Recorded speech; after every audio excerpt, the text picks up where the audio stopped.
ಹೊಸ ವರ್ಷ ಪ್ರಾರಂಭವಾಗಿದೆ. ಎಲ್ಲರೂ ಕೂಡ ಒಂದು ಹೊಸ ವರ್ಷ ನಿಮ್ಮ ಜೀವನದಲ್ಲಿ ಒಳ್ಳೆ ರೀತಿಯಲ್ಲಿ ಪ್ರಾರಂಭವಾಗಿದೆ ಎಂಬುದಾಗಿ ನಾನು ಎನಿಸುವಾತನಾಗಿದ್ದೇನೆ. ಒಂದು ವೇಳೆ ಇಲ್ಲದೇ ಇದ್ರೂ ಕೂಡ ದೇವರು ನಮ್ಮ ಜೊತೆ ಇರೋದ್ರಿಂದ ಎಲ್ಲ ನಾವು ಹಾಡಿದ ಹಾಗೆ ಮೊದಲನೇ ಹಾಡು ಹಾಡಿದ್ವಿ, ಜೀವನ ಕೊಡುವಂಥ ದೇವರು ನಮ್ಮೆಲ್ಲ ಪರಿಸ್ಥಿತಿಗಳ ಮೇಲೆ, ಎಲ್ಲ ಅನುಭವಗಳ ಮೇಲೆ, ಎಲ್ಲ ಇಕ್ಕಟ್ಟಿನ ಮೇಲೆ ನಮ್ಮ ದೇವರು ನಮ್ಮ ಜೊತೆ ಇರಬೇಕಂದ್ರೆ ಆತನ ಎಲ್ಲ ವಿಷಯಗಳ ಮೇಲೆ ನಮಗೆ ಜೀವವನ್ನು ಕೊಡುವಾತನಾಗಿದ್ದಾನೆ. ಆಮೇನ್, ಹಾಲೆಲೂಯ.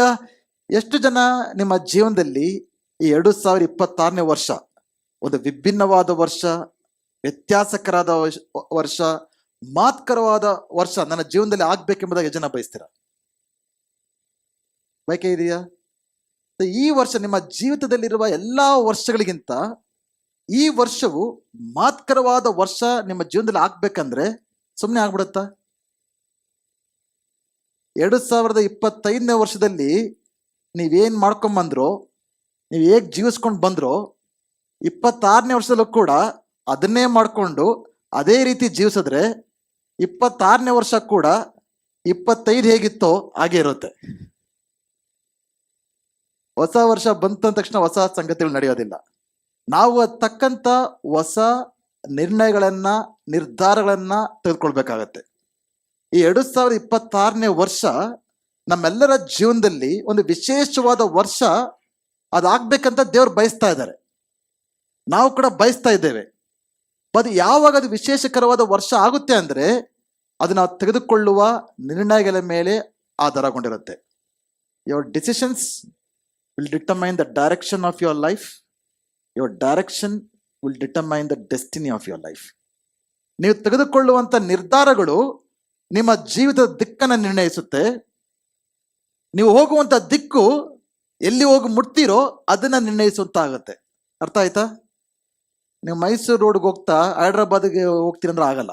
ಹೈದ್ರಾಬಾದ್ ಹೋಗ್ಬೇಕಂದ್ರೆ ಹೈದ್ರಾಬಾದ್ ರೋಡ್ಗೆ ಹೋಗ್ಬೇಕು. ನೀವು ಮೈಸೂರು ರೋಡಲ್ಲಿ ಹಿಂಗೆ ಹೋಗ್ತಾ ಹೈದ್ರಾಬಾದ್ ಬಂದಿಲ್ಲ ಅಂತ ಹೇಳಕ್ಕಾಗಲ್ಲ, ಆಗತ್ತಾ? ಹಂಗೆ ನಿಮ್ಮ ಜೀವನದಲ್ಲಿ ದೇವರ ಉದ್ದೇಶಗಳು ನೆರವೇರಬೇಕು, ದೇವರ ಚಿತ್ತ ನೆರವೇರಬೇಕು, ದೇವರ ಆಶೀರ್ವಾದ ಉಂಟಾಗಬೇಕು, ಯಶಸ್ವಿ ಉಂಟಾಗಬೇಕು, ಬೆಳವಣಿಗೆ ಉಂಟಾಗಬೇಕು, ಅಭಿವೃದ್ಧಿ ಬರಬೇಕು. ಇವೆಲ್ಲ ನಡಿಬೇಕಂದ್ರೆ ನಾವು ಸರಿಯಾದ ನಿರ್ಧಾರಗಳನ್ನು ತೆಗೆದುಕೊಳ್ಬೇಕು. ಒಂದು ವೇಳೆ ನಿಮ್ಮ ಆತ್ಮಿಕ ಜೀವನದಲ್ಲಿ ನೀವು ಬೆಳಿಬೇಕು ಅನ್ಕೊಂಡ್ರೆ ಅದು ತಕ್ಕಂಥ ನಿರ್ಣಯಗಳನ್ನು ತೆಗೆದುಕೊಳ್ಬೇಕು. ಹೆಚ್ಚಾಗಿ ಪ್ರಾರ್ಥನೆ ಮಾಡುವಂತಕ್ಕಂಥ ನಿರ್ಣಯ ತೆಗೆದುಕೊಳ್ಬೇಕು, ದೇವರ ವಾಕ್ಯವನ್ನು ಓದುವಂತ ನಿರ್ಣಯವನ್ನು ತೆಗೆದುಕೊಳ್ಬೇಕು, ಉಪವಾಸಗಳನ್ನು ಮಾಡುವಂತ ನಿರ್ಣಯಗಳನ್ನು ತೆಗೆದುಕೊಳ್ಬೇಕು, ಕೂಟಗಳಿಗೆ ಬರುವಂತ ನಿರ್ಣಯಗಳನ್ನು ತೆಗೆದುಕೊಳ್ಬೇಕು, ಲೈಫ್ ಗ್ರೂಪ್ಗಳಲ್ಲಿ ಬಂದು ಪಾಲುಗಾರರಾಗುವ ನಿರ್ಣಯಗಳನ್ನು ತೆಗೆದುಕೊಳ್ಬೇಕು. ಇವೆಲ್ಲ ತೆಗೆದುಕೊಂಡ್ರೇನೆ ನಿಮ್ಮ ಆತ್ಮೀಯ ಜೀವನದಲ್ಲಿ ಬೆಳವಣಿಗೆಯನ್ನ ಕಾಣಕ್ಕೆ ಸಾಧ್ಯ. ನಾನು ಆತ್ಮೀಯವಾಗಿ ಬೆಳಿಬೇಕು, ದೇವ್ರನ್ನ ಹೆಚ್ಚಾಗಿ ತಿಳ್ಕೋಬೇಕು, ದೇವ್ರ ಉಪಯೋಗಿಸ್ಬೇಕು ಅಂತ ಬಯಕೆ ಮಾತ್ರ ಇದ್ರೆ ಸಾಲದು.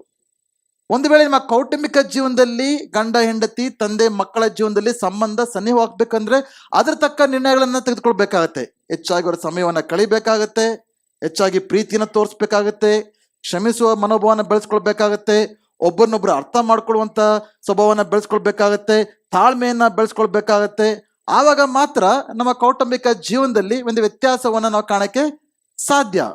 ಒಂದು ವೇಳೆ ನಿಮ್ಮ ಕೆರಿಯರ್, ಪ್ರೊಫೆಷನ್ಸ್, ನಿಮ್ಮ ಕೆಲಸ ಕಾರ್ಯಗಳಲ್ಲಿ, ವ್ಯಾಪಾರಗಳಲ್ಲಿ ಒಂದು ವ್ಯತ್ಯಾಸವನ್ನ ಬೆಳವಣಿಗೆನ ಕಾಣ್ಬೇಕಂದ್ರೆ ಅದಕ್ಕೆ ತಕ್ಕ ನಿರ್ಧಾರಗಳನ್ನ ತೆಗೆದುಕೊಳ್ಬೇಕಾಗುತ್ತೆ.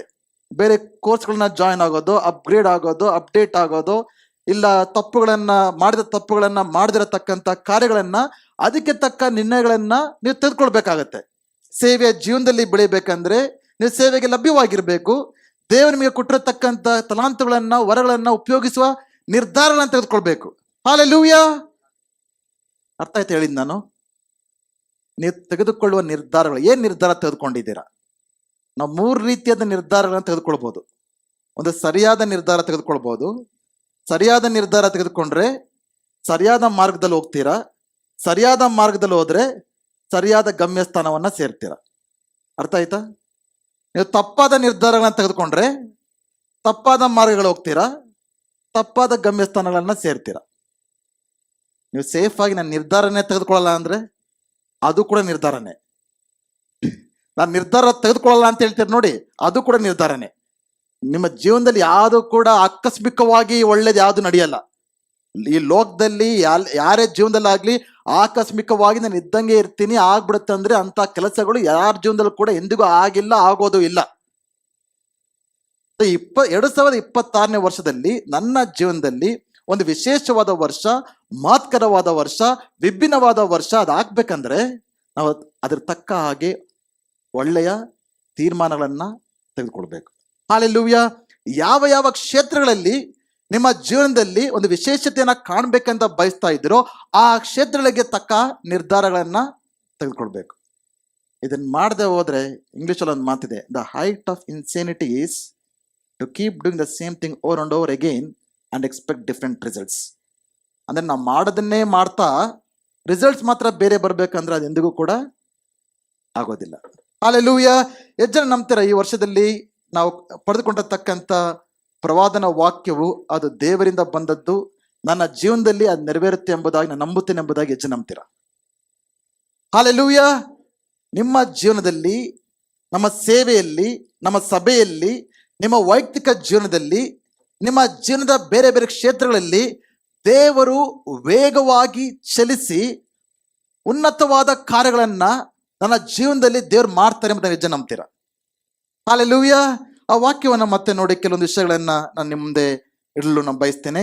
ಯೆಶಯ 60:22, ಚಿಕ್ಕವನಿಂದ ಒಂದು ಕುಲವಾಗುವುದು, ಅಲ್ಪನಿಂದ ಬಲವಾದ ಜನಾಂಗವಾಗುವುದು, ಯೆಹೋವನೆಂಬ ನಾನು ಕ್ಲುಪ್ತ ಕಾಲದಲ್ಲಿ ಇದನ್ನು ಬಲು ಬೇಗನೆ ಉಂಟು ಮಾಡುವೆನು. ಹಾಲೆಲೂಯಾ. ಅನೇಕ ವಿಷಯಗಳನ್ನ ಕಳೆದ ವಾರ ಕಲ್ತ್ಕೊಂಡ್ವಿ. ದೇವರು ಕ್ಲುಪ್ತವಾಗಿ ಬಲು ಬೇಗನೆ ನಮ್ಮ ಜೀವನದಲ್ಲಿ ಕಾರ್ಯ ಮಾಡಬೇಕಂದ್ರೆ ನಮ್ಮ ಜೀವನದಲ್ಲಿ ಏನಕ್ಕೋಸ್ಕರ ಎಲ್ಲ ಕಾದಿದ್ದೇವೋ, ಯಾವುದೆಲ್ಲ ತಡೆಯಾಗಿಂದ ಕಾಣ್ತಾ ಇದ್ದಾವೋ ಅಂತ ಸಂಗತಿಗಳನ್ನ ದೇವ ನಮ್ಮ ಜೀವನದಲ್ಲಿ ಕಾರ್ಯ ಮಾಡುವಂತ ದೇವರಾಗಿದ್ದಾರೆ. ಎರಡನೇದು, ನಾವು ತೆಗೆದುಕೊಂಡಿರ್ತಕ್ಕಂಥ ತಪ್ಪಾದ ನಿರ್ಣಯಗಳಿಂದ ತಪ್ಪಾದ ಸ್ಥಳಗಳಲ್ಲಿ ಡಿಟೋರ್ಸ್ ತೆಗೆದುಕೊಂಡಿರ್ತವೆ, ದೇವರು ಅವುಗಳಿಂದ ನಮ್ಮನ್ನು ವಿಮೋಚಿಸುವ ಆತನಾಗಿದ್ದಾನೆ. ಮೂರನೇದು, ಅನೇಕ ಪಾಪಗಳನ್ನ ಮಾಡಿ ಅವಿಧೇಯತೆಯನ್ನ ದೇವರ ಕಡೆಗೆ ತೋರಿಸಿ ಪಾಪದ ಫಲಿತಾಂಶಗಳನ್ನ ನಾವು ಅನುಭವಿಸುತ್ತಿರ್ತೇವೆ. ದೇವರು ಅದಕ್ಕೂ ಕೂಡ ಒಂದು ಕೊನೆಯನ್ನ ತರುವಾತನಾಗಿದ್ದಾನೆ. ಹಾಲೆಲೂಯಾ. ದೇವರು ಕ್ಲುಪ್ತ ಕಾಲದಲ್ಲಿ ಬಲು ಬೇಗನೆ ನಮ್ಮ ಜೀವಿತಗಳಲ್ಲಿ ಆತನ ಕಾರ್ಯ ಮಾಡುವಾತನಾಗಿದ್ದಾನೆ. ಹಾಲೆಲೂಯಾ. ಪ್ರಿಯರೇ, ನನ್ನ ಉತ್ತೇಜನ, ಈ ವಾಕ್ಯವನ್ನು ನಂಬಿರಿ, ಈ ವಾಕ್ಯವನ್ನು ಹಿಡಿದು ಪ್ರಾರ್ಥಿಸಿರಿ. ಈ ವಾಕ್ಯನ ಜನ ನೆರವೇರ್ಬೇಕೆಂಬುದಾಗಿ ಪ್ರತಿದಿನ ಇದನ್ನ ಅರಿಕೆ ಮಾಡಿ ಪ್ರಾರ್ಥಿಸಿರಿ. ಆವಾಗ ಈ ವಾಕ್ಯವು, ಈ ವಾಗ್ದಾನವು ನಿಮ್ಮೆಲ್ಲರ ಜೀವನದಲ್ಲಿ ನೆರವೇರಿದ ಖಂಡಿತವಾಗಿಯೂ ಕೂಡ ನೀವು ಕಾಣ್ತಿರೆಂಬುದಾಗಿ ನಾನು ಭರವಸೆ ಉಳ್ಳವನಾಗಿದ್ದೇನೆ. ಕ್ಲುಪ್ತ ಕಾಲದ ಬಗ್ಗೆ ನಾವು ಯೋಚನೆ ಮಾಡೋಣ. ಅಪಾಯಿಂಟೆಡ್ ಟೈಮ್, ಕ್ಲುಪ್ತ ಕಾಲ, ಅದನ್ನ ಇಂಪಾರ್ಟೆಂಟ್. ಗ್ರೀಕ್ ಭಾಷೆಯಲ್ಲಿ ಸಮಯಕ್ಕೆ 2 ಪದಗಳಿವೆ. ಒಂದು ಕ್ರೋನೋಸ್ ಅಂತೇವೆ, ಇನ್ನೊಂದು ಕೈರೋಸ್ ಅಂತೇವೆ. ಸಮಯಕ್ಕೆ ಬಳಸಿರತಕ್ಕಂಥ ಪದ ಸತ್ಯವೇದಗಳಲ್ಲಿ. ಕ್ರೋನೋಸ್ ಅಂದ್ರೆ ನಾವು ರೆಗ್ಯುಲರ್ ಆಗಿ ನೋಡುವಂಥ ಟೈಮ್. ಈಗ ಟೈಮ್ ಎಷ್ಟು? 9:40. 10 ನಿಮಿಷ ಆದ್ಮೇಲೆ ಎಷ್ಟಾಗುತ್ತೆ? 9:50. ಇವತ್ತು ಏನು ವಾರ? ನಾಳೆ ಏನು? ಸೋಮವಾರ. ಯಾವ ತಿಂಗಳಿದು? ಬರೋ ತಿಂಗಳು. ಯಾವ ವರ್ಷ ಇದು? ಬರೋ ವರ್ಷ ಏನು? ಅದು ಕ್ರೋನೋಸ್, ಸೀಕ್ವೆನ್ಷಿಯಲ್ ಟೈಮ್. ಅದು ಆ ರೀತಿ ಹೋಗ್ತಾ ಇರುತ್ತೆ ಕಾಲ. ಬಟ್ ಇನ್ನೊಂದು ಪದ ಇದೆ ಗ್ರೀಕ್ ಭಾಷೆಯಲ್ಲಿ, ಅದೇನಂತ? ಕೈರೋಸ್. ಅಂದ್ರೆ ಕೈರೋಸ್ ಅಂದ್ರೆ ದೇವರು ನಿಗದಿತ ಮಾಡಿರತಕ್ಕಂಥ ಸಮಯ, ಗಾಡ್ಸ್ ಅಪಾಯಿಂಟೆಡ್ ಟೈಮ್. ದೇವರು ಚಲಿಸುವುದಕ್ಕೆ, ದೇವರು ಕಾರ್ಯ ಮಾಡೋದಕ್ಕೆ ದೇವರು ಮುಂಚೆನೆ ನಿರ್ಣಯಿಸಿರ್ತಕ್ಕಂಥ ಸಮಯ. ಹಾಲೆಲೂಯಾ. ಈ ಕ್ಲುಪ್ತ ಕಾಲ ಅಂದ್ರೆ ಕ್ರೋನೋಸ್ ಅಲ್ಲ. ಈ ಕ್ಲುಪ್ತ ಕಾಲ ಅಂದ್ರೆ ದೇವರು ನಮ್ಮ ಜೀವನದಲ್ಲಿ ನಿರ್ಣಯಿಸಿರತಕ್ಕಂಥ ಸಮಯ. ದೇವರ ವಾಕ್ಯ ಹೇಳುತ್ತೆ, ನಮ್ಮ ಜೀವನದಲ್ಲಿ ಪ್ರತಿಯೊಂದಕ್ಕೂ ಕೂಡ ದೇವರು ಒಂದು ಸಮಯವನ್ನ ನಿರ್ಣಯಿಸಿದ್ದಾರೆ. ಪ್ರತಿಯೊಂದು ವಾಗ್ದಾನಕ್ಕೂ ದೇವರು ಒಂದು ಕಾಲವನ್ನ ಮುಂಚೆನೆ ನಿರ್ಣಯಿಸಿರ್ತಾರೆ. ಆ ಒಂದು ಕಾಲಕ್ಕೋಸ್ಕರ ನಾವು ಕಾದ್ಕೊಂಡು ಇರಬೇಕಾಗತ್ತೆ. ದೇವರು ಯಾವತ್ತೂ ಕೂಡ ಮುಂಚೆನೆ ತೋರಿಸ್ಬಿಡಲ್ಲ ನಮಗೆ. ಈ ಕಾಲದಲ್ಲಿ ಇದು ನಡೆಯುತ್ತೆ ನಿಮ್ಮ ಜೀವನದಲ್ಲಿ, ನಿಮ್ಮ ವೈಯಕ್ತಿಕ ಜೀವನದಲ್ಲಿ, ನಿಮ್ಮ ಕುಟುಂಬದಲ್ಲಿ ಅಂತ ಮುಂಚೆನೆ ಯಾವತ್ತು ತೋರಿಸಲ್ಲ. ಮುಂಚೆನೆ ತೋರಿಸ್ಬಿಟ್ರೆ ಏನಾಗುತ್ತೆ? ದೇವರು ಬರೋ ವರ್ಷ ನಿನ್ನ ಜೀವನದಲ್ಲಿ ಕಾರ್ಯ ಮಾಡ್ತೀನಿ, ಒಂದು ಕೆಲಸ ಕೊಡ್ತೀನಿ, ಬರೋ ವರ್ಷದಲ್ಲಿ ಮದುವೆ ಆಗುತ್ತೆ, ಬರೋ ವರ್ಷದಲ್ಲಿ ಮಕ್ಕಳಾಗುತ್ತೆ, ಬರೋ ವರ್ಷದಲ್ಲಿ ನಿಮ್ಮ ಕೇಳ್ತದ ಆಗುತ್ತೆ ಅಂದ್ರೆ ನಮ್ಮ ಒಂದು ರಿಯಾಕ್ಷನ್ ಯಾವ ರೀತಿ ಇರುತ್ತೆ? ನಮ್ಮ ರೆಸ್ಪಾನ್ಸ್ ಯಾವ ರೀತಿ ಇರುತ್ತೆ? ಎಲ್ಲ ಆರಾಮಾಗಿ ಇದ್ಬಿಡ್ತೇವೆ. ಪ್ರಾರ್ಥನೆ ಮಾಡಲ್ಲ, ಈಗ್ಲೇನೆ ಮಾಡಲ್ಲ, ಎಲ್ಲ ಇದ್ರು ಕೂಡ ಪ್ರಾರ್ಥನೆ ಮಾಡಲ್ಲ, ಉಪವಾಸ ಮಾಡಲ್ಲ, ಸಭೆಗೆ ಬರಲ್ಲ. ನಡಿಲಿ, ಬರೋ ವರ್ಷದ ದೇವ್ರು ಹೇಳಿದಾರಲ್ಲ, ನಡಿಲಿ, ಕಾಯ್ಕೊಂಡು ಕೂತ್ಕೊಳ್ತೀರಾ. ಅದಕ್ಕೆ ದೇವರು ಯಾವತ್ತೂ ಕೂಡ ಮುಂಚೆನೆ ನಿಮಗೆ ಸಮಯವನ್ನ ನಿರ್ಣಯಿಸೋದಿಲ್ಲ. ಮುಂಚೆ ನಿರ್ಣಯಿಸಿದ್ದಾಗ ಏನಾಗುತ್ತೆ ನಮ್ಮ ಜೀವನದಲ್ಲಿ? ಸ್ವಲ್ಪ ಭಯ ಉಂಟಾಗಬೇಕು, ಸ್ವಲ್ಪ ಚಿಂತೆ ಉಂಟಾಗಬೇಕು, ಸ್ವಲ್ಪ ನಿರಾಶೆ ಉಂಟಾಗಬೇಕು, ಸ್ವಲ್ಪ ಯೋಚನೆ ಉಂಟಾಗಬೇಕು. ಇವೆಲ್ಲ ಒಳ್ಳೆಯದೇ, ಇವೆಲ್ಲ ಇದ್ರೆ ನಂಬಿಕೆ ಬೆಳೆಯೋದು. ಅದಕ್ಕಿಂತ ದೇವರು ಮುಂಚೆನೆ ನಮ್ಮ ನಮ್ಮ ಜೀವನದಲ್ಲಿ ಏನೇನು ಮಾಡ್ತಾರ ಸಂಗತಿಗಳನ್ನ ಮುಂಚೆನೆ ದೇವರು ತಿಳಿಸೋದಿಲ್ಲ. ಆದ್ರೆ ಕ್ಲುಪ್ತ ಕಾಲ ಅಂತ ಬಂದಾಗ, ನಿಗದಿತ ಪಡಿಸಿರ್ತಕ್ಕಂಥ ಕಾಲ ಬಂದಾಗ ದೇವರು ನಮ್ಮ ಜೀವನದಲ್ಲಿ ವೇಗವಾಗಿ ಚಲಿಸಿ ಬಲು ಬೇಗನೆ ಉನ್ನತವಾದ ಕಾರ್ಯಗಳನ್ನ ನಮ್ಮ ಜೀವನದಲ್ಲಿ ಮಾಡಲಿದ್ದಾರೆ. ಹಾಲೆಲೂಯಾ! ಜೋರಾಗಿ ಚಪ್ಪಳೆ ತಟ್ಟುತ್ತಾ ದೇವರ ನಾಮವನ್ನ ನಾವು ಮಹಿಮೆ ಪಡಿಸುವಂತರಾಗೋಣ. ನಾನು ನಂಬುವತನಾಗಿದ್ದೀನಿ, ಈ ವರ್ಷದಲ್ಲಿ 2026ನೇ ವರ್ಷದಲ್ಲಿ ನಮ್ಮೆಲ್ಲರ ಜೀವನದಲ್ಲಿ ಆ ಕ್ಲುಪ್ತ ಕಾಲ ಬರುವುದನ್ನ ಕಾಣ್ತೀರಾ. ದೇವರ ನಿಗದಿತ ಪಡಿಸಿರ್ತಕ್ಕಂಥ ಕಾಲವನ್ನ ನಾವು ಕಾಣ್ತೇವೆ. ದೇವರ ಬಲು ಬೇಗ ನಮ್ಮ ಜೀವನದಲ್ಲಿ ವೇಗವಾಗಿ ಚಲಿಸಿ ಅದ್ಭುತಗಳನ್ನ, ಬಿಡುಗಡೆಗಳನ್ನ, ಆಶೀರ್ವಾದಗಳನ್ನ ತರುವುದನ್ನ ನಾವು ಕಾಣ್ತೇವೆ ಎಂಬುದಾಗಿ ನನ್ನ ನಂಬಿಕೆ ಆಗಿದೆ. ಹಾಲೆಲೂಯಾ! ಸತ್ಯವೇದ ಕೆಲವು ವಾಕ್ಯಗಳನ್ನ ನೋಡುವಂತರಾಗೋಣ. ಈ ಕ್ಲುಪ್ತ ಕಾಲದ ಬಗ್ಗೆ ಹೇಳಿರತಕ್ಕಂಥ ಕೆಲವು ವಾಕ್ಯಗಳನ್ನ ನೋಡೋಣ. ಪ್ರಸಂಗಿ 3:1 ಹೇಳುತ್ತೆ, ಪ್ರತಿಯೊಂದು ಕಾರ್ಯಕ್ಕೂ ನಿಗದಿಯಾದ ಸಮಯವಿದೆ, ಆಕಾಶದ ಕೆಳಗೆ ನಡೆಯುವ ಒಂದೊಂದು ಕೆಲಸಕ್ಕೂ ತಕ್ಕ ಸಮಯ ಉಂಟು. ಹಾಲೆಲೂಯಾ! ದೇವರ ವಾಕ್ಯ ಹೇಳುತ್ತೆ, ನಿಮ್ಮ ಜೀವನದ ಪ್ರತಿಯೊಂದು ಕಾರ್ಯಕ್ಕೂ ದೇವರು ಮುಂಚೆನೆ ಸಮಯವನ್ನ ನಿಗದಿತಪಡಿಸಿದ್ದಾರೆ. ಆಕಾಶದ ಕೆಳಗೆ ನಡೆಯುವ ಒಂದೊಂದು ಕೆಲಸಕ್ಕೂ ತನ್ನ ಸಮಯ ಉಂಟು. ನಾವು ಆತುರ ಪಡೋದ್ರಿಂದ ದೇವ್ರನ್ನ ಆತುರ ಪಡಿಸೋಕ್ಕೆ ಸಾಧ್ಯವಿಲ್ಲ. ನಾವು ಅನ್ಕೊಳ್ತಾ ಇದ್ದೇವೆ ಇವತ್ತೇ ಆಗ್ಬೇಕು, ಈಗಲೇ ಆಗ್ಬೇಕು ಅಂತ ನೀವು ಅನ್ಕೊಳ್ಬೋದು. ಬಟ್ ದೇವರ ಸಮಯ ಅದು ಪರಿಪೂರ್ಣವಾದ ಸಮಯ. It's a perfect time. ಕೀರ್ತನೆಗಳು 102:13 ಕೀರ್ತನಗಾರನ ಹೇಳ್ತಾನೆ, ನೀನು ಎದ್ದು ಚಿಯೋನನ್ನು ಕರುಣಿಸುವಿ, ಅದಕ್ಕೆ ಕೃಪೆ ತೋರಿಸುವ ಸಮಯ ಇದೆ, ನಿಯಮಿತ ಕಾಲವು ಬಂದಿದೆ. ಹಾಲೆಲೂಯಾ! ಇಲ್ಲಿ ಕೀರ್ತನೆಗಾರನ ಅರ್ಥ ಮಾಡ್ಕೊಳ್ತಾ ಇದ್ದಾನೆ, ದೇವರ ನಿನ್ನ ಸಮಯ ಬಂದಿದೆ, ನಿನ್ನ ಕಾಲ ಬಂದಿದೆ, ನಿನ್ನ ಮಕ್ಕಳಿಗೆ ದಯ ತೋರಿಸುವ ಸಮಯ, ನಿನ್ನ ಮಕ್ಕಳಿಗೆ ಆಶೀರ್ವದಿಸುವಂತ ಸಮಯ ಬಂದಿದೆ ಎಂಬುದಾಗಿ. ಈ ಕ್ಲುಪ್ತ ಕಾಲ ನಮ್ಮ ಜೀವನದಲ್ಲಿ ಬಂದಿದೆ ಎಂಬುದಾಗಿ ನಾನು ಕೂಡ ನಂಬುವಾತನಾಗಿದ್ದೇನೆ. ಹಾಲೆಲೂಯಾ! ಹಬಕ್ಕೂಕ್ 2:3 ಹೇಳುತ್ತೆ, ಸೂಕ್ತ ಹಾಗೂ ನಿಯಮಿತ ಕಾಲದಲ್ಲಿ ಆ ದರ್ಶನದಲ್ಲಿ ಕಂಡದ್ದು ನೆರವೇರುವುದು. ಆಮೇನ್. ದರ್ಶನ ಅಂತ ದೇವರು ಕೊಟ್ಟಾಗ, ಕನಸು ಅಂತ ದೇವರು ಕೊಟ್ಟಾಗ, ಪ್ರವಾದನೆಯ ವಾಕ್ಯ ಅಂತ ದೇವರು ಕೊಟ್ಟಾಗ, ಅದಕ್ಕೆ ಅಂತ ಸೂಕ್ತ ಕಾಲ ಇರುತ್ತೆ, ನಿಗದಿತಪಡಿಸಿರ್ತಕ್ಕಂಥ ಕಾಲ ಇರುತ್ತೆ. ಅದರ ಅಂತಿಮ ಪರಿಣಾಮ ಶೀಘ್ರದಲ್ಲೇ ಗೊತ್ತಾಗುವುದು. ತಡವಾದರೂ ಅದಕ್ಕೆ ಕಾದಿರು, ಅದು ಖಂಡಿತವಾಗಿಯೂ ಕೈಗೊಡುವುದು. ಹಾಲೆಲೂಯಾ!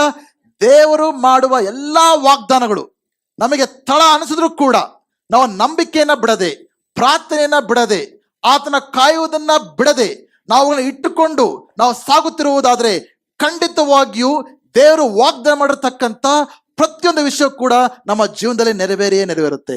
ಆಮೇನ್. ಹಾಲೆಲೂಯಾ! ಜೋರಾಗಿ ಚಪ್ಪಳೆ ತೊಟ್ಟ ದೇವರ ನಾಮವನ್ನು ಮಹಿಮೆ ಪಡಿಸೋಣ. ಗಲಾತ್ಯರಿಗೆ 4:4 ಹೇಳುತ್ತೆ, ಆದ್ರೆ ಸೂಕ್ತ ಸಮಯ ಬಂದಾಗ ದೇವರು ತನ್ನ ಮಗನನ್ನು ಕಳಿಸಿಕೊಟ್ಟನು. ಯೇಸು ಸ್ವಾಮಿನ ದೇವರು ಯಾವಾಗ ಕಳಿಸ್ಕೊಟ್ರು? ಸೂಕ್ತ ಸಮಯ. ಸಾವಿರಾರು ವರ್ಷಗಳ ಮುಂಚೆನೆ ದೇವರು ವಾಗ್ದಾನ ಮಾಡಿದ್ರು ತನ್ನ ಮಗನನ್ನ ಕಳಿಸ್ಕೊಡ್ತೀನಿ ಅಂತ. ಬಟ್ ಸೂಕ್ತ ಕಾಲ ಅಂತ ಬಂದಾಗ ದೇವರು ತನ್ನ ಮಗನನ್ನ ಕಳಿಸ್ಕೊಟ್ರು. ಮಾರ್ಕನ ಬರೆಸುವ ವಾರ್ತೆ 1:15 ಹೇಳುತ್ತೆ, ಕಾಲವು ಪರಿಪೂರ್ಣವಾಯಿತು, ದೇವರ ರಾಜ್ಯವು ಸಮೀಪಿಸಿತು. ಅಂದ್ರೆ ದೇವರ ರಾಜ್ಯ ಬರೋದಕ್ಕೆ ಒಂದು ಕಾಲವನ್ನ ದೇವರು ನಿಯಮಿಸಿದ್ರು. ಆ ಸಮಯ ಬಂದಾಗ ಯೇಸು ಸ್ವಾಮಿ ಬಂದು ಹೇಳ್ತಾ ಇದ್ರೆ, ಕಾಲವು ಪರಿಪೂರ್ಣವಾಯಿತು, the time is fulfilled. Hallelujah! ಈ ಎಲ್ಲಾ ವಾಕ್ಯದಲ್ಲೂ ಕೂಡ ಏನ್ ಬರೆಯಲ್ಪಟ್ಟಿದೆ ಅಂದ್ರೆ, ದೇವರು ಚಲಿಸುವುದಕ್ಕೆ, ದೇವರು ಮಾಡೋದಕ್ಕೆ ನಮ್ಮ ಪ್ರತಿಯೊಂದು ಜೀವಿತದಲ್ಲೂ ಕೂಡ ಒಂದು ಸಮಯವನ್ನ ನಿರ್ಣಯಿಸಿರ್ತಾರೆ. ನಮ್ಮ ಒಂದು ಜವಾಬ್ದಾರಿ ಏನು? ಆ ಸಮಯಕ್ಕೋಸ್ಕರ ಕಾದಿರತಕ್ಕಂಥದ್ದು. ಆ ಕೈರೋಸ್ ಸಮಯ, ದೇವರು ನಿಗದಿತ ಪಡಿಸಿರುವ ಸಮಯಕ್ಕೋಸ್ಕರ ನಮ್ಮ ಜೀವನದಲ್ಲಿ ಕಾದುಕೊಂಡು ಇರುವ ನಿರ್ಧಾರವನ್ನ ನಾವು ತೆಗೆದುಕೊಳ್ಬೇಕು. ಹಾಲೆಲೂಯಾ! ಆತರ ಪಟ್ಟರೆ ಪ್ರಯೋಜನ ಇಲ್ಲ. ನಾವು ದೇವರ ವಾಗ್ದಾನಗಳನ್ನ ದೇವರ ದರ್ಶನಗಳನ್ನ ಪಡ್ಕೊಂಡಿರ್ತೇವೆ, ದೇವರ ವಾಗ್ದಾನಗಳನ್ನ ಪಡ್ಕೊಂಡಿರ್ತೇವೆ, ಕನಸುಗಳನ್ನ ಪಡ್ಕೊಂಡಿರ್ತೇವೆ. ಬಟ್ ಯಾವಾಗ ಅದು ದೀರ್ಘಕಾಲ ಹಿಡಿಯುತ್ತೋ, ತುಂಬಾ ಸಮಯ ಹಿಡಿಯುತ್ತೋ, ನಮ್ಗೇನಾಗುತ್ತೆ? ನಿರಾಶೆ ಉಂಟಾಗುತ್ತೆ, ನಿರುತ್ಸಾಹ ಉಂಟಾಗುತ್ತೆ, ನಾವು ಬಿಟ್ಬಿಡ್ತೇವೆ. ಇದು ಆಗೋದಿಲ್ಲ ಬಿಡು, ಎಂದಿಗೂ ಕೂಡ ಇದು ನೆರವೇರೋದಿಲ್ಲ, ಕನಸು ಕನಸಾಗೆ ಇರುತ್ತೆ, ನನ್ನ ಜೀವನದಲ್ಲಿ ಏನು ಒಳ್ಳೆಯದನ್ನ ನಾನು ಕಾಣೋದಿಲ್ಲ, ನನ್ನ ಮದುವೆ ಜೀವನ ಈ ರೀತಿಯಾಗಿ ಎದ್ದು ಬಿಡುತ್ತೇನೋ, ನನ್ನ ಮಕ್ಕಳ ಭವಿಷ್ಯತ್ತು ಹಾಳಾಗ್ಬಿಡುತ್ತೇನೋ, ನನ್ನ ಕೆಲಸ ವ್ಯಾಪಾರ ನಾನು ಏನು ಹೆಚ್ಚಾಗಿ ನಾನು ಅದರ ಅಭಿವೃದ್ಧಿ ಕಾಣೋದಿಲ್ವೇನೋ ಅಂತ ನಾವೇನ್ ಮಾಡ್ಬಿಡ್ತೇವೆ, ಬಲಹೀನರಾಗ್ಬಿಡ್ತವೆ, ನಿರುತ್ಸಾಹ ಆಗ್ಬಿಡ್ತವೆ. ವಿಶೇಷವಾಗಿ ಇನ್ನೇನು ಬಿಡುಗಡೆ ಆಗ್ಬೇಕು, ಅದ್ಭುತ ಬರಕ್ಕೆ ಸ್ವಲ್ಪನೇ ಸಮಯ ಇರುತ್ತೆ ನೋಡಿ, ಆವಾಗ ಅನೇಕರು ಬಿಟ್ಬಿಡ್ತಾರೆ. ಸೈತನನು ಕೂಡ ನಮ್ಮ ಜೀವನದಲ್ಲಿ ಅದನ್ನೇ ಮಾಡ್ಬೇಕಂತ ಕಾಯ್ತಿರ್ತಾನೆ. ಯಾವಾಗ ನಾವು ನಿರಾಶೆ ಬರ್ತೇವೋ ಆವಾಗ ಸೈತನನು ದೇವರ ವಾಗ್ದಾನ ಬಿಟ್ಬಿಡ್ಬೇಕು, ಕನಸುಗಳನ್ನ ಬಿಟ್ಬಿಡ್ಬೇಕು, ದೇವರು ನಮ್ಮಲ್ಲಿ ಹಾಕಿರುವ ವಾಗ್ದಾನ ಬಿಟ್ಬಿಡ್ಬೇಕೆಂಬುದಾಗಿ ನಮ್ಮಲ್ಲಿ ನಿರಾಶೆಯನ್ನ ಉಂಟು ಮಾಡ್ತಾನೆ. ಅನೇಕ ವಿಶ್ವಾಸಿಗಳು ಇನ್ನೇನು ದೇವರ ಸಮಯ ಸಮೀಪದಲ್ಲೇ ಇದ್ದೆ ಅಂತ ಇರುವಾಗ ಅನೇಕರು ತಮ್ಮ ನಂಬಿಕೆಯನ್ನ, ಪ್ರಾರ್ಥನೆಯನ್ನ ಬಿಟ್ಟು ಬಿಡೋದನ್ನ ನಾವು ಕಾಣ್ತಾ ಇದ್ದೇವೆ. ಅದರ ಮುಖಾಂತರ ದೇವರು ತಮಗಿಟ್ಟಿರುವ ಆಶೀರ್ವಾದಗಳನ್ನ ಕಳ್ಕೊಳ್ತಾ ಇದ್ದಾರೆ. ಹಲ್ಲೆಲೂಯಾ. ನಾವು ಆ ಕನಸುಗಳು, ಆ ದರ್ಶನಗಳು, ಆ ವಾಗ್ದಾನಗಳು, ದೇವರ ವಾಕ್ಯವು ಏನೆಲ್ಲ ನಮಗೆ ಹೇಳಿದ್ದಾರೋ ಅವೆಲ್ಲವೂ ಕೂಡ ನೆರವೇರುವ ತನಕ, ತಿಂಗಳಿಡಿಯಬಹುದು, ವರ್ಷ ಉಂಟಾಗಬಹುದು, ದೇವರ ವಾಗ್ದಾನ ಮಾಡಿದ ಆತನು ಅದು ನಂಬಿಗಸ್ತನಾದ ದೇವರು. ಹಲ್ಲೆಲೂಯಾ. ಅದಕ್ಕೋಸ್ಕರ ಕಾದಿರಿಕೊಂಡಿರ್ತಕ್ಕಂಥ ಮನೋಭಾವವನ್ನ ನಾವು ಬೆಳೆಸ್ಕೊಳ್ಬೇಕಾಗತ್ತೆ. ಎಷ್ಟು ಜನ ಕಾಯಕ್ಕೆ ಸಿದ್ಧವಾಗಿದ್ದೀರಾ? ಹಲ್ಲೆಲೂಯಾ. ನೀವು ಬಿಟ್ಬಿಟ್ರೆ ನೀವು ದೇವರ ವಾಗ್ದಾನಗಳನ್ನ ನೀವು ಮಿಸ್ ಮಾಡ್ಕೊಳ್ತೀರಾ. ಈ ದೇವರು ನಿಗದಿತಪಡಿಸುವ ಸಮಯ ಯಾವ ರೀತಿ ಇರುತ್ತೆ ಅಂದ್ರೆ ಅದರ ಬಗ್ಗೆ ಕೆಲ ಗುಣಗಳನ್ನ ನಾವು ಅರ್ಥ ಮಾಡ್ಕೊಳ್ಳೋಣ. Okay, kairos movement arrives after the season of preparation in the ಕ್ರೋನೋಸ್.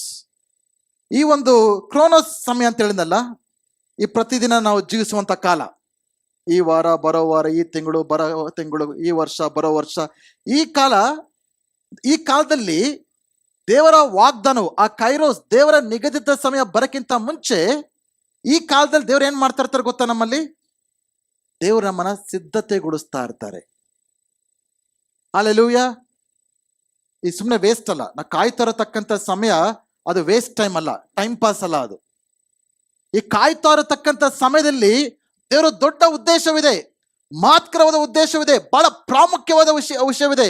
ನಾವು ವಾಗ್ದಾನಗಳಿಗೋಸ್ಕರ ಕಾಯುತ್ತಾ ಇರುವಾಗ ಆ ಕಾಲದಲ್ಲಿ ದೇವರು ನಮ್ಮಲ್ಲಿ ಕಾರ್ಯ ಮಾಡ್ತಿರ್ತಾರೆ, ನಮ್ಮನ್ನ ಸಿದ್ಧತೆಗೊಳಿಸ್ತಾ ಇರ್ತಾರೆ. ಹಲ್ಲೆಲೂಯಾ.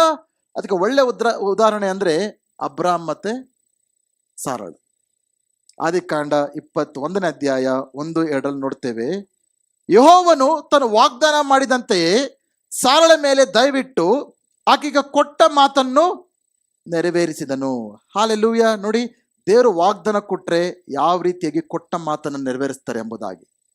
ಅದರಂತೆ ಸಾರಳು ಬಸುರಾಗಿ ದೇವರು ಮೊದಲು ಸೂಚಿಸಿದ ಕಾಲದಲ್ಲಿ ಅಬ್ರಾಮನಿಂದ ಆತನ ಮುಪ್ಪಿನಲ್ಲಿ ಅವನಿಗೆ ಒಬ್ಬ ಮಗನನ್ನು ಎತ್ತಳು.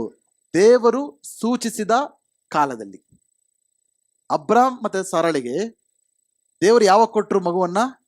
ದೇವರು ಸೂಚಿಸಿದ ಕಾಲದಲ್ಲಿ, ಅಂದ್ರೆ ದೇವರು ನಿರ್ಣಯಿಸಿದ ಕಾಲದಲ್ಲಿ, ಮುಂಚೆನೆ ನಿಗದಿತಪಡಿಸಿದ ಕಾಲದಲ್ಲಿ.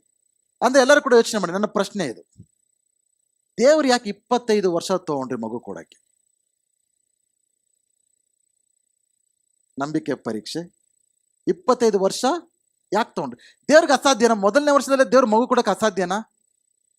ದೇವರಿಗೆ ಅಸಾಧ್ಯವಾದದ್ದು, ಕಠಿಣವಾದದ್ದು, ಕಷ್ಟವಾದದ್ದು ಏನಾದ್ರೂ ಇದೆಯಾ? ಮೊದಲನೇ ವರ್ಷನೇ ಮಗು ಕೊಟ್ಟಿದ್ರೆ ಚೆನ್ನಾಗಿರೋದಲ್ವಾ? ಪಾಪ ಮನೆ ಎಲ್ಲ ಬಿಟ್ಟು ಬರ್ತಾನೆ, ತಂದೆ ತಾಯಿಗಳನ್ನ ಬಿಟ್ಟಿದ್ದಾನೆ, ಮನೆ ಬಿಟ್ಟಿದ್ದಾನೆ, ಎಷ್ಟೋ ಬಿಟ್ಟು ದೇವ್ರು ನಂಬ್ಕೊಂಡು ಬಂದಿದ್ದಾನೆ. ದೇವ್ರನ್ನ ಆಶೀರ್ವಾದ ಮಾಡ್ತಾರೆ. 75 ವರ್ಷ ಮುದ್ಕ ಆಗಿದೆ, ಏನೋ ಮಗು ಕೊಡ್ತೀನಿ ಆಸೆಯಿಂದ ಬಂದೆ. ಯಾಕೆ ದೇವ್ರು 25 ವರ್ಷ ತಗೊಳ್ಬೇಕು? ಮೊದಲನೇ ವರ್ಷ ಯಾಕೆ ಕೊಡ್ಲಿಲ್ಲ ದೇವರು? ಯೋಚನೆ ಮಾಡಿ. ಅನೇಕ ಜನ ನಮ್ಮ ಜೀವನದಲ್ಲಿ ಅನ್ಕೊಳ್ತೇವೆ, ಯಾಕೆ ದೇವರು ಈ ಕಾರ್ಯ ನನ್ನ ಜೀವನದಲ್ಲಿ ಮಾಡ್ತಾ ಇಲ್ವಲ್ಲ? ಇಷ್ಟು ವರ್ಷ ಆದ್ರೂ ಕೂಡ, ಇಷ್ಟು ಕಾಲ ಆದ್ರೂ ಕೂಡ ಯಾಕೆ ನನ್ನ ಜೀವನದಲ್ಲಿ ಈ ಕಾರ್ಯ ನಡೀತಾ ಇಲ್ವ ಅನ್ನೋ ಪ್ರಶ್ನೆ ಉಂಟಾಗ್ಬೋದು. ಬಟ್ ದೇವರು ಮೊದಲು ಈ ರೀತಿ ಯೋಚನೆ ಮಾಡಿ, ಎಲ್ಲ ಕೂಡ ಯೋಚನೆ ಮಾಡಿ. ಓಕೆ, ದೇವರು ಮೊದಲನೇ ವರ್ಷನೇ ಅಬ್ರಾಮ್ ಸಾರಳಿಗೆ ಕೊಟ್ಟಿದ್ರೆ ಏನಾಗಿರೋದು?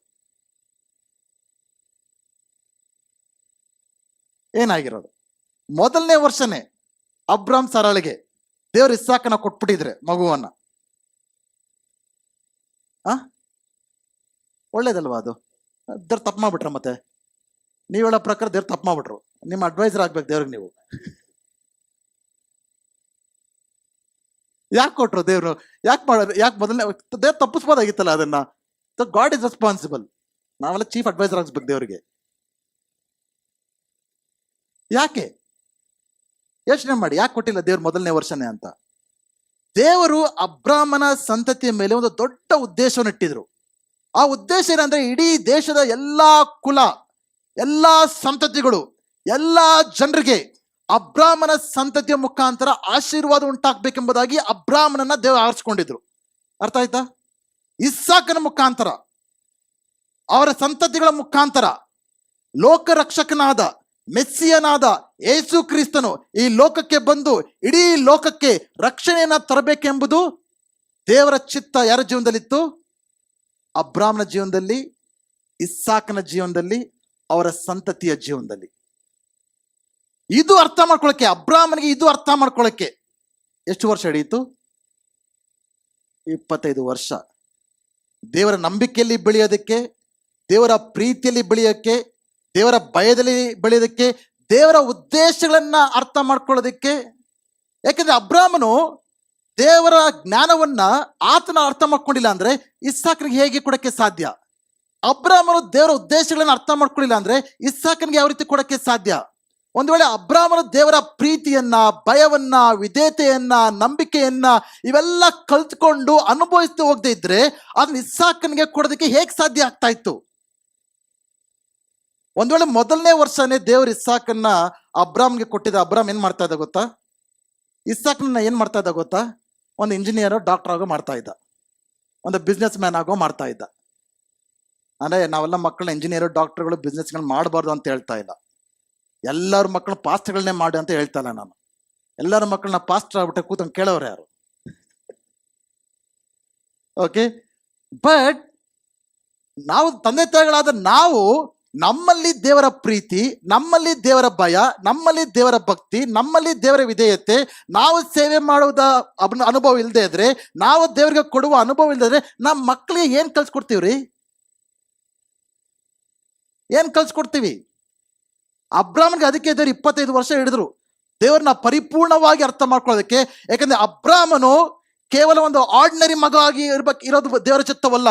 ಆತನ ದೇವರ ವಾಗ್ದಾನಗಳನ್ನ, ದೇವರ ದರ್ಶನವನ್ನ, ದೇವರ ವಾಕ್ಯವನ್ನ ಮುಂದಿನ ಸಂತತಿಗೆ ಕರೆದೊಯ್ಯುವ, ಅದನ್ನ ಮುಂದುವರಿಸಿಕೊಂಡು ಹೋಗುವಂತ ಉದ್ದೇಶವು ಇಸ್ಸಾಕನ ಮೇಲೆ ದೇವರಿಟ್ಟಿದ್ರು. Hallelujah, hallelujah. ಅದಕ್ಕೆ 25 ವರ್ಷ. ಆಕ್ಚುಲಿ 25 ವರ್ಷ ತೆಗೆದುಕೊಳ್ತಾ ಇರ್ಲಿಲ್ಲ. ಇಸ್ಮಾಯಿಲ್ ಬರ್ದು ಹೋಗಿದ್ದು ಮುಂಚೆನೇ ಆಗಿರೋದು. ಆತರ ಪಟ್ಬಿಟ್ಟ. ಬಟ್ ಒಂದನ್ನ ಅರ್ಥ ಮಾಡ್ಕೊಳ್ಳಿ, ನಮ್ಮನ್ನ ನಾವು ದೇವರು ಏನೆಲ್ಲ ವಾಗ್ದಾನ ಮಾಡಿರ್ತಾರೋ ಅದಕ್ಕೆ ಕಾಯ್ತಾರ ಸಮಯದಲ್ಲಿ ದೇವರು ನಮ್ಮಲ್ಲಿ ಕಾರ್ಯ ಮಾಡ್ತಿರ್ತಾರೆ. ದೇವರು ನಮ್ಮನ್ನ ಸಿದ್ಧತೆ ಮಾಡ್ತಾ ಇರ್ತಾರೆ.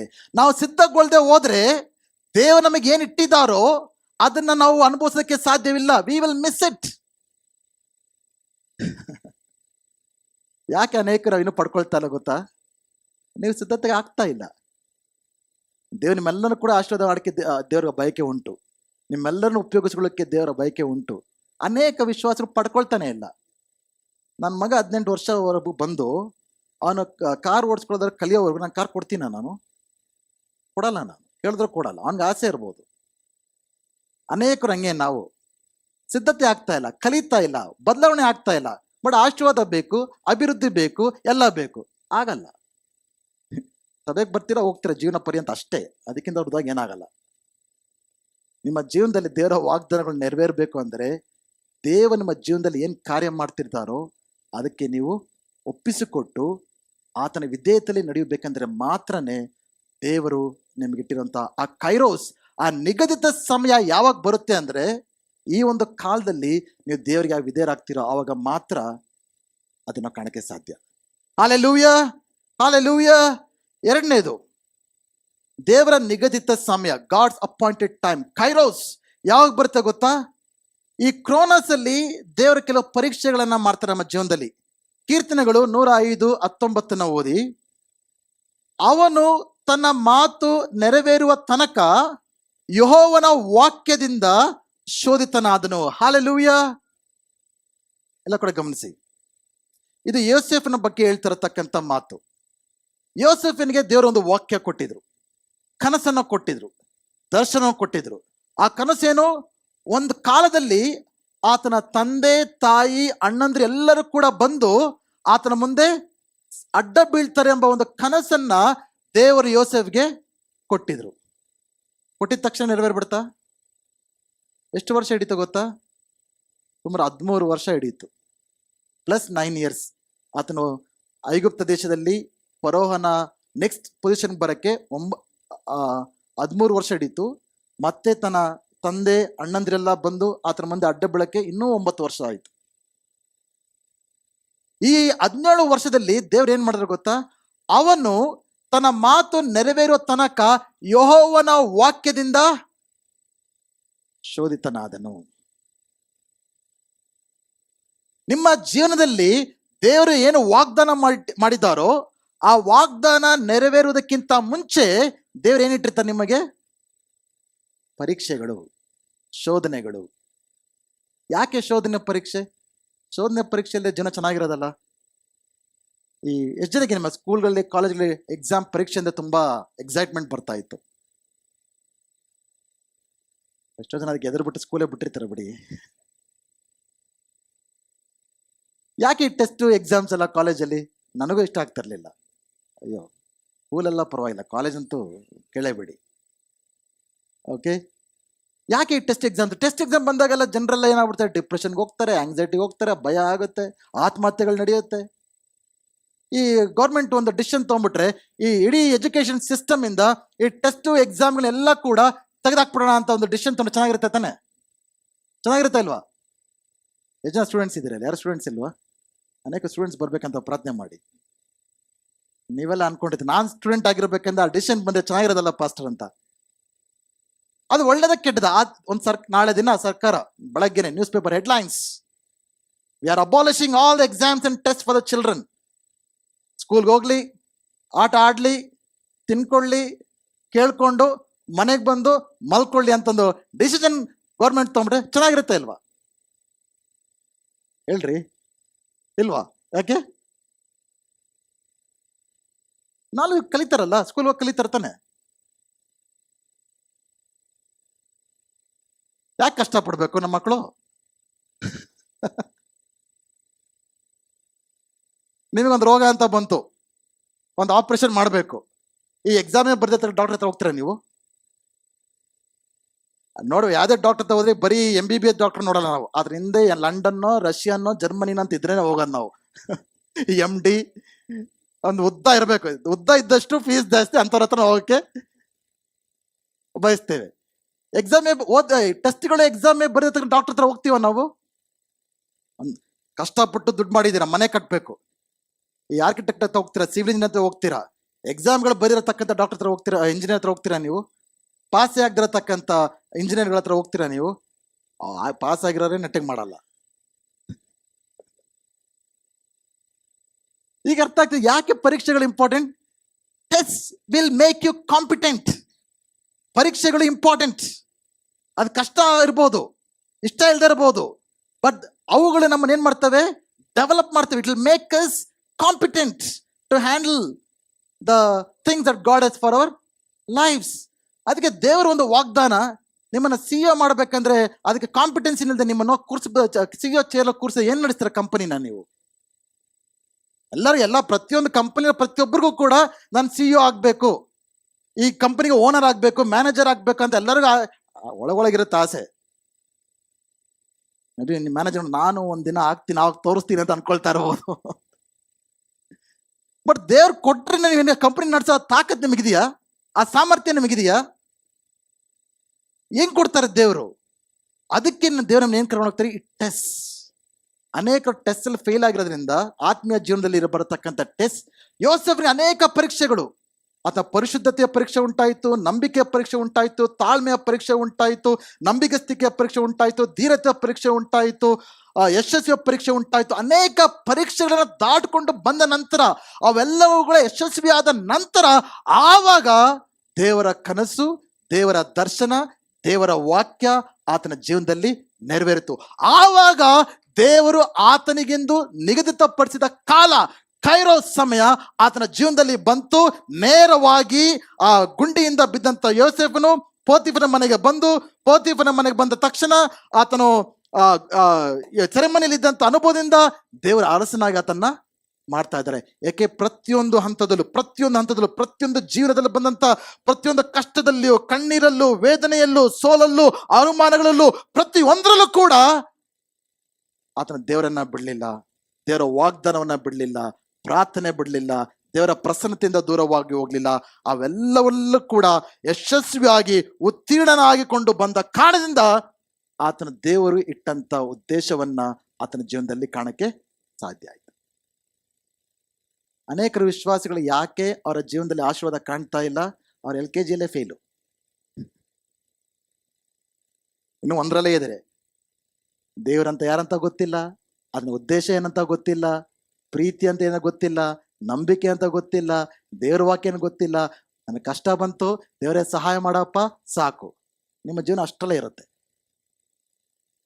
ದೇವರ ಉದ್ದೇಶಗಳನ್ನು ಅರ್ಥ ಮಾಡ್ಕೊಳ್ಬೇಕಾಗತ್ತೆ. ನಿಮ್ಮ ಜೀವನದಲ್ಲಿ ದೇವರ ಯೋಜನೆಗಳನ್ನು ಅರ್ಥ ಮಾಡ್ಕೊಳ್ಬೇಕಾಗತ್ತೆ. ಆವಾಗ ಮಾತ್ರ ನಿಮ್ಮ ಜೀವನದಲ್ಲಿ ದೇವರು ಮಾಡ ಬಯಸಿರುವ ಕಾರ್ಯಗಳನ್ನ ನಾವು ಕಾಣಕ್ಕೆ ಸಾಧ್ಯ. ಹಲ್ಲೆಲೂಯಾ. ಮೂರನೇದು, ಬಹಳ ಕೇರ್ಫುಲ್ ಆಗಿರಬೇಕು. It is possible to miss this kairos moments. ದೇವರು ನಿಗದಿತ ಪಡಿಸಿದ ಕಾಲವನ್ನ ನಮ್ಮ ಜೀವನದಲ್ಲಿ ತಪ್ಪಿಸಿಕೊಳ್ಳುವ ಸಾಧ್ಯತೆ ಇದೆ. ಲೂಕನು 19:43-44 ದೇವರು ಹೇಳ್ತಾರೆ ನೋಡಿ, ದೇವರು ನನಗೆ ದರ್ಶನ ಕೊಟ್ಟ ಸಮಯವನ್ನು ನೀನು ತಿಳಿದುಕೊಳ್ಳಲಿಲ್ಲವಾದುದರಿಂದ ನಿನ್ನ ವೈರಿಗಳು ನಿನ್ನ ಸುತ್ತಲೂ ಒಡುಕಟ್ಟಿ ಮುತ್ತಿಗೆ ಹಾಕಿ ಎಲ್ಲಾ ಕಡೆಗಳಿಂದ ನಿನ್ನನ್ನು ಒಂದುಗೂಡಿಸಿ ನಿನ್ನನ್ನು, ನಿನ್ನೊಳಗಿರುವ ನಿನ್ನ ಜನರನ್ನು ನಿರ್ಮೂಲ ಮಾಡಿ ನಿನ್ನಲ್ಲಿ ಕಲ್ಲಿನ ಮೇಲೆ ಕಲ್ಲು ನಿಲ್ಲದಂತೆ ಮಾಡುವ ದಿನಗಳು ನಿನ್ನ ಮೇಲೆ ಬರುವವು ಅಂದನು. ಯೇಸು ಸ್ವಾಮಿ ತನ್ನ ಕೊನೆಯ ದಿನಗಳಲ್ಲಿ ಯೆರೂಸಲೇಮ್ ಕಡೆಗೆ ಬರ್ತಾ ಇರ್ಬೇಕಂದ್ರೆ ಯೆರೂಸಲೇಮನ್ನು ನೋಡಿ ಅಳ್ತಾ ಇದ್ದಾರೆ. ಯೇಸು ಸ್ವಾಮಿ ಯೆರೂಸಲೇಮನ್ನು ನೋಡಿ ಏನ್ ಮಾಡ್ತಾ ಇದ್ದಾರೆ? ಅಳ್ತಾ ಇದ್ದಾರೆ. ಎಲ್ಲ ಕೇಳಿಸ್ಕೊಳ್ಳಿ, ಎಲ್ಲರೂ ಇಲ್ಲಿ ನೋಡಿ. ಯೇಸು ಸ್ವಾಮಿ ಯೆರೂಸಲೇಮನ್ನ ನೋಡಿ ಏನ್ ಮಾಡ್ತಾ ಇದ್ದಾರೆ? ಯೇಸು ಸ್ವಾಮಿ ಇವತ್ತು ನಮ್ಮೆಲ್ಲರನ್ನು ನೋಡಿ ಅಳ್ತಾ ಇದ್ದಾರ, ನಗ್ತಾ ಇದ್ದಾರ? ಅದು ನಿಮ್ಗೆ ನೀವೇ ಆನ್ಸರ್ ಮಾಡ್ಕೊಳ್ಳಿ. ಓಕೆ, ಇಲ್ಲಿ ಏನೈತಿ? ಯೆರೂಸಲೇಮ್ ಮಾಡಿ ತಪ್ಪೇನಂದ್ರೆ, ದೇವರು ನಿನಗೆ ದರ್ಶನ ಕೊಟ್ಟ ಸಮಯವನ್ನು ನೀನು ತಿಳಿದುಕೊಳ್ಳಲಿಲ್ಲವಾದುದರಿಂದ. Jerusalem miss the timing of the visitation of God. ಯೇಸು ಸ್ವಾಮಿಗೋಸ್ಕರ ಕಾಯ್ತಾ ಇದ್ರು. ಅವರು ಮೆಸ್ಸಿನ ಬರಬೇಕಂದ್ರೆ ಕಾಯ್ತಾ ಇದ್ರು, ಪ್ರಾರ್ಥನೆ ಮಾಡ್ತಾ ಇದ್ರು. ನೇರವಾಗಿ ಅವರ ಮಧ್ಯದಲ್ಲಿ ಯೇಸು ಸ್ವಾಮಿ ಬಂದಾಗ ದೇ ಮಿಸ್ಡ್ ಇಟ್. ಕೆಲವರು ಮಾತ್ರ ಅದನ್ನ ಅರ್ಥ ಮಾಡ್ಕೊಂಡ್ರು, ಎಲ್ಲರೂ ಕೂಡ ಮಿಸ್ ಮಾಡ್ಕೊಂಡ್ರು. ಅನೇಕ ಜನರು, ವಿಶ್ವಾಸಿಗಳು ಇವತ್ತು ಕೂಡ ದೇವರು ತಮ್ಮ ಜೀವನದಲ್ಲಿ ಅದ್ಭುತಗಳನ್ನ, ಬಿಡುಗಡೆಗಳನ್ನ ಮಾಡುವ ಸಮಯ ಬಂದಾಗ ಅದನ್ನ ಅರ್ಥ ಮಾಡ್ಕೊಳ್ತಾ ಇದರ ಕಾರಣದಿಂದ they are completely missing it. ಅದಕ್ಕೆ ನಾವು ಆತ್ಮೀಯ ಜೀವನದಲ್ಲಿ ಸೂಕ್ಷ್ಮತೆ ಉಳ್ಳ ಜನರಾಗಿರ್ಬೇಕು. ದೇವರು ನಮ್ಮ ಜೀವನದಲ್ಲಿ ಏನು ಮಾಡ್ತಾ ಇದ್ದಾರೆ, ದೇವರು ನಮ್ಮ ಮಟ್ಟಿಗೆ ಏನು ಮಾತಾಡ್ತಾ ಇದ್ದಾರೆ, ನಮ್ಮ ಸುತ್ತಲೂ ದೇವರು ಏನು ಮಾಡ್ತಾ ಇದ್ದಾರೆ, ಇವೆಲ್ಲ ಕಾರ್ಯಗಳ ಮೇಲೆ ನಾವು ಸೂಕ್ಷ್ಮತೆಯಿಂದ ನಾವು ಗಮನ ಇಟ್ಟು ನೋಡ್ಬೇಕು. ದೇವ್ರ ನಮಗೆ ಏನು ಮಾತಾಡ್ತಾ ಇದ್ದಾರೆ, ದೇವ್ರ ನನ್ನ ಜೀವನದಲ್ಲಿ ಏನು ಮಾಡ್ತಾ ಇದ್ದಾರೆ, ದೇವ್ರನಿಗೆ ಏನು ಮಾಡಕ್ಕೆ ಹೇಳ್ತಾ ಇದ್ದಾರೆ, ಅವುಗಳ ಮೇಲೆ ನಾವು ಗಮನ ಇಟ್ಟು ನಾವು ಅವುಗಳನ್ನ ಸ್ವೀಕಾರ ಮಾಡ್ಕೊಳ್ಬೇಕಂದ್ರೆ ಆವಾಗ ದೇವರು ನಮಗೆ ಇಟ್ಟಿರುವ ಆಶೀರ್ವಾದಗಳನ್ನು ಕಾಣಕ್ಕೆ ಸಾಧ್ಯ. Hallelujah, hallelujah. ದೇವರ ವಾಗ್ದಾನ ಈ ವರ್ಷದಲ್ಲಿ ನಮಗೆ ಕ್ಲುಪ್ತ ಕಾಲದಲ್ಲಿ ಬಲು ಬೇಗನೆ ಇದನ್ನ ನಿಮ್ಮ ಜೀವನದಲ್ಲಿ ಮಾಡ್ತೇನೆ ಎಂಬುದಾಗಿ. ನಮ್ಮ ಸಭೆಯಲ್ಲಿ, ನಮ್ಮೆಲ್ಲರ ಜೀವನದಲ್ಲಿ ಈ ವರ್ಷ ಯಾವ ಯಾವ ವಿಷಯಗಳಿಗೋಸ್ಕರ ಕಾಯ್ತಿದ್ದೆವೋ, ಯಾವ ವಿಷಯ ತಡವಾಗ್ತಾ ಇದೆ ಎಂಬುದಾಗಿ ನಾವು ಅನ್ಕೊಳ್ತಾ ಇದ್ದೆವು, ಈ ಕಾರ್ಯ ನಡಿಬೇಕೆಂಬುದಾಗಿ ಬಹಳ ಪ್ರಯಾಸ ಪಟ್ಟು ಸೋತು ಹೋಗಿರ್ಬೋದು. ಬಟ್ ಈ ಕಾಲದಲ್ಲಿ, ಈ ವರ್ಷದಲ್ಲಿ ದೇವರ ವಾಗ್ದಾನ ಅಂದ್ರೆ ಕ್ಲುಪ್ತ ಕಾಲ ಬಂದಿದೆ, ಬಲು ಬೇಗನೆ ಅವುಗಳ ನಮ್ಮ ಜೀವನದಲ್ಲಿ ನಾನು ಮಾಡ್ತೇನೆ ಎಂಬುದಾಗಿ. ದೇವರು ನಮಗೆ ಇಟ್ಟಿರುವ ಆ ಒಂದು ಮಹಾ ಆಶೀರ್ವಾದಗಳನ್ನ ನಮ್ಮ ಜೀವನದಲ್ಲಿ ನಾವು ಅನುಭವಿಸ್ಬೇಕಂದ್ರೆ ಅದಕ್ಕೋಸ್ಕರ ಅಬ್ರಾಮ್ ಸರಳಾಗೆ ಸಿದ್ಧತೆ ಉಳ್ಳವರಾಗಬೇಕು. ಯೋಸೇಫನ ಹಾಗೆ ನಮಗೆ ಬರೋ ಪರೀಕ್ಷೆಗಳಲ್ಲಿ ಉತ್ತೀರ್ಣರಾಗುವಂತ ಆಗಬೇಕು. ಆದರೆ ಯೆರೂಸಲೇಮ್ ಮಾಡೋ ತಪ್ಪನ್ನು ನಾವು ಮಾಡಬಾರ್ದು. ಯೆರೂಸಲೇಮ್ ಯೇಸು ಸ್ವಾಮಿ ಬಂದಾಗ ಅದನ್ನ ಗುರುತಿಸದೆ ತಮ್ಮ ಅವಕಾಶವನ್ನು ಕಳ್ಕೊಂಡ್ರು. ಅಂತ ಅವಕಾಶವನ್ನ ನಾವು ಕಳ್ಕೊಳ್ಳುವಂತ ಆಗಿರಬಾರ್ದು. ಹಲ್ಲೆಲೂಯಾ. ಒಂದು ತೀರ್ಮಾನ ತೆಗೆದುಕೊಳ್ಳೋಣ ಈ ಸಮಯದಲ್ಲಿ. ದೇವರೇ, ನಿನ್ನ ನಿಗದಿತವಾದ ಸಮಯಕ್ಕೆ ನಾನು ಕಾದಿರ್ತೇನೆ. ನಾನು ಸಿದ್ಧತೆ ಮಾಡ್ಕೊಳ್ತೇನೆ. ಪ್ರತಿದಿನ ದೇವರ ವಾಕ್ಯ ಓದುವುದರಿಂದ, ಪ್ರಾರ್ಥನೆ ಮಾಡುವುದರಿಂದ, ನನ್ನನ್ನು ಸೇವೆಯಲ್ಲಿ ತೊಡಗಿಸಿಕೊಳ್ಳುವುದರಿಂದ, ನಿನಗಾಗಿ ಜೀವಿಸುವ ಬಯಕೆಯಿಂದ, ನೀ ನನಗೆ ಹೇಳುವ ಮಾತುಗಳಿಗೆ ವಿಧೇಯತೆ ಆಗುವುದರಿಂದ ನಾನು ನನ್ನನ್ನೇ ಸಿದ್ಧತೆ ಮಾಡ್ಕೊಳ್ತೇನೆ. ನನಗೆ ಬರುವಂತ ಶೋಧನೆಗಳನ್ನ ಜಯಿಸ್ತೇನೆ. ಎಷ್ಟೇ ಶೋಧನೆ ಬಂದರು, ಎಷ್ಟೇ ಕಷ್ಟ ಬಂದರು, ಎಷ್ಟೇ ರೋಗಗಳು ಬಂದರು, ಎಷ್ಟೇ ಸೋಲುಗಳು ಉಂಟಾದ್ರು, ಎಷ್ಟೇ ಬಿಕ್ಕಟ್ಟಾದ ಪರಿಸ್ಥಿತಿಗಳು ಬಂದರು, ಕರ್ತನೇ ನಾನು ನಿನ್ನನ್ನು ಬಿಡುವುದಿಲ್ಲ, ನಿನ್ನ ದರ್ಶನವನ್ನು ಬಿಡುವುದಿಲ್ಲ, ನಿನ್ನ ವಾಗ್ದಾನವನ್ನು ಬಿಡುವುದಿಲ್ಲ, ನಿನ್ನ ಸಾನ್ನಿಧ್ಯವನ್ನು ಬಿಡುವುದಿಲ್ಲ, ಯೋಸೇಫನ ಹಾಗೆ ನಿನ್ನೊಟ್ಟಿಗೆ ನಡೆಯುತ್ತೇನೆ ಎಂಬುದಾಗಿ ನಾನು ನಿರ್ಧಾರಗಳನ್ನ ತೆಗೆದುಕೊಳ್ಳುವಂತರಾಗಿರಬೇಕು. ಆವಾಗ ಮಾತ್ರ ದೇವರು ತನ್ನ ಕ್ಲುಪ್ತ ಕಾಲದಲ್ಲಿ ಬಲು ಬೇಗನೆ ಮಾಡಲಿರುವ ಕಾರ್ಯಗಳನ್ನ ನಮ್ಮ ಜೀವನದಲ್ಲಿ ಪಡೆದುಕೊಳ್ಳಲಾಗಿರ್ತೇವೆ.